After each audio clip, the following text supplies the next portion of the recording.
Hi, my name is Joseph Brown, and I'm a lawyer practicing in the area of finance litigation, which I've been doing in one form or another since about 1998. A few days ago, I read in the Detroit News about the now semi-famous owner of a company called MyPillow, and the guy's name was Mike Lindell. And Mr. Lindell and his company have been in a series of lawsuits that have been in the financial press with various merchant cash advance companies, which in the finance industry lingo are called MCAs.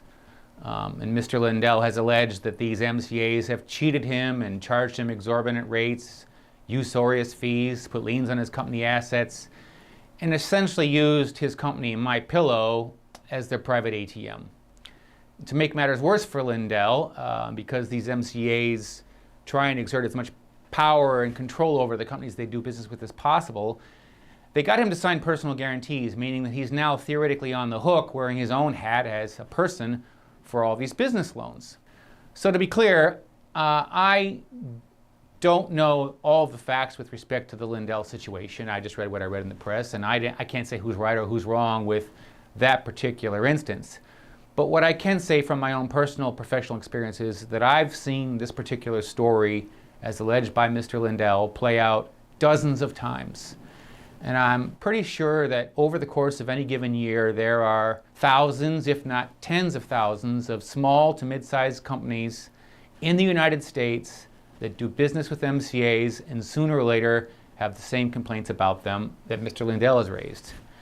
So what I'm trying to do, and I should also say that in January this year, 2025, the Attorney General for the state of New York announced a $1 billion settlement, billion with a B, with a consortium of MCAs that involved the MCAs having to give $500 million in debt relief, restitution, and other damages.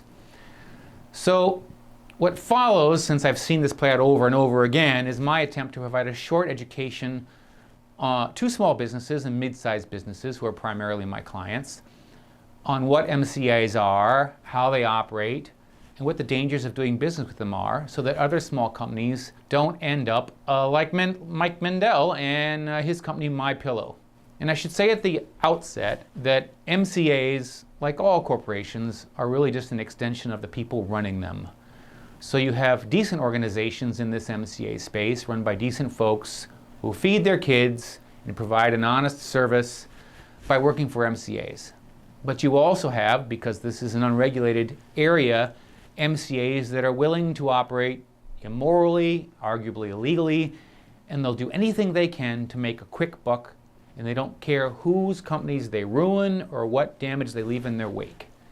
This is an unregulated space. It's like the Wild West to some degree, and so you get all kinds of people working in this space, and they vary in great degree from how they behave. And because the barriers to entry in this market are so small, an MCA can really be just a guy who got a loan from his uncle, who's working out of his mom's basement and has decided to call himself an MCA. It's a wild market, and it varies greatly by who's in it. So at the very least, if you're considering doing business with an MCA, there are a few things you need to know about them. First of all, and this is really important, MCAs provide highly expensive capital to companies who are facing difficulties in getting capital anywhere else, such as traditional bank loans. MCAs use sophisticated internet-based search methods to find struggling companies, and then they target them for marketing campaigns. And the ideal MCA company, the company that the MCA wants to do business with, is a company that's struggling, they can't find money anywhere else, but still has enough meat on its bones and enough cash flow to at least survive for 90 to 180 days so that the MCA can get in, make its money, and get out and not be caught with a hot potato of a company that implodes. So let's be honest. Is that you? Is that your company? Be honest. If your company is struggling to find operating financing anywhere else from banks or ABLs or wherever, and out of the blue you get a phone call offering you money that you don't think would be plausible, and it sounds all too good to be true, then it probably is too good to be true. So secondly, the person who calls you out of the blue offering you money when you've had such a hard time finding money will likely have a very fancy title. They may claim that they own their own financing company and that they heard about you from a friend and that they're trying to do you a favor by getting you some capital. And it may all sound quite impressive, but in fact, almost 95% of the time, the person calling you is just a loan broker, also called an ISO, or an independent sales organization in this environment. And that loan broker gets paid by finding any potential client that an MCA could do business with. In the industry, there are something called finders and funders. There are companies that actually do the funding and actually are the MCAs. And then there are these independent finders out there beating the bushes and making phone calls and trying to find clients for the MCAs to do business with. So these people calling you are loan brokers, they're scavengers. They're trying to find warm bodies that they can give to an MCA so that they can sign you up for a deal. And they get paid on commission. They get paid when the MCA closes a deal that they found you for. And they get paid regardless of whether that financial product is right for you or not. They're trying to find as many warm bodies as possible to put through this MCA mill. So be wary of the persons calling you, making false claims about owning their own companies, and be wary about what their real and financial incentives are for trying to offer you this money. And make sure that you see the world as they see the world. They see you as a struggling company that may not be able to get money anywhere else. And be honest with yourself. If that's the case, at least recognize what that phone call is when you get it. So third, and this is something that will attract you by MCAs, which is they can operate very quickly, and I mean very quickly. What makes them attractive to struggling companies that need cash is an MCA can do a deal much, much quicker than the government can, much, much quicker than a bank can. And why is this? Well, it's simple. They're working in an unregulated environment. They do not need to do the same amount of underwriting that a normal bank would, because they don't need you to be around a year from now or 2 years from now or 3 years from now. All they need is for you to have 90 to 100 days, 180 days of life left in your organization for them to do a quick deal and make their money. They're not as interested in your long-term prospects. They don't even care, for reasons I'll get into, if you've already done business with other banks. All they need is 90 to 100 days, maybe a little longer, to put their money into your organization and get it back out at highly exorbitant rates. So moving on.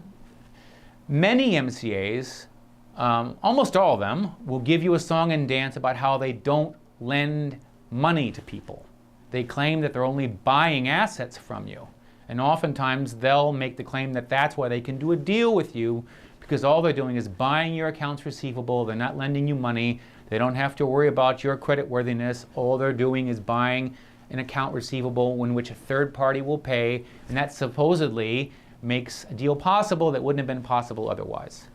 I can tell you that it's possible, technically and legally, that they really are making a loan, but Article 9 of the UCC treats the sale of accounts receivable exactly the same as a pledge of accounts receivable for collateral. So whether it's a sale or a loan, the controlling law doesn't really care, but nevertheless, the MCAs will often try to tell you that they're purchasing receivables when they're not. And as a result, as a consequence, the MCA, when it does business with you, is likely causing a lot of collateral damage to your existing relationships with banks and anyone else to whom you've already pledged those accounts receivable, for the very simple reason that you can't sell or pledge the same asset twice. Or as we say in the finance poetry, he that sells what isn't his'n buys it back or goes to prison. You can't hawk or sell the same asset twice, but that is normally what an MCA is asking you to do if you already have UCC claimants on your accounts. This is a widespread problem. It's called stacking, because you have a stack of MCAs piling up on top of a bank that already has a claim to your assets, and those assets can normally only be sold or pledged once. Most MCAs will take their money back through daily automated withdrawals from a checking account that is done by ACH. They get you to sign a document saying that they have a right to withdraw a certain amount daily or weekly from your checking account, and then it's almost impossible to get them to stop withdrawing that amount. So you can tell if a company's been doing business with MCAs because you can go to their main corporate checking account and you'll see a very odd pattern, which is the same number, and it could be a strange number, like say $2,300.17. You could see that same number removed from the checking account for 17 days in a row. And that's how you know that you're probably doing business with an MCA if you hadn't cottoned on to that fact before. And that's how, if you're a bank and you're wondering if your client is doing business with an MCA, you can take a look at their checking account and see that telltale sign, those automatic ACH withdrawals in the same amount, which usually screams this company has had its checking account infested by an MCA. Moving on, MCAs normally charge an astounding rate of interest, which they won't call interest, for the money they lend you. This is in essence a juice loan.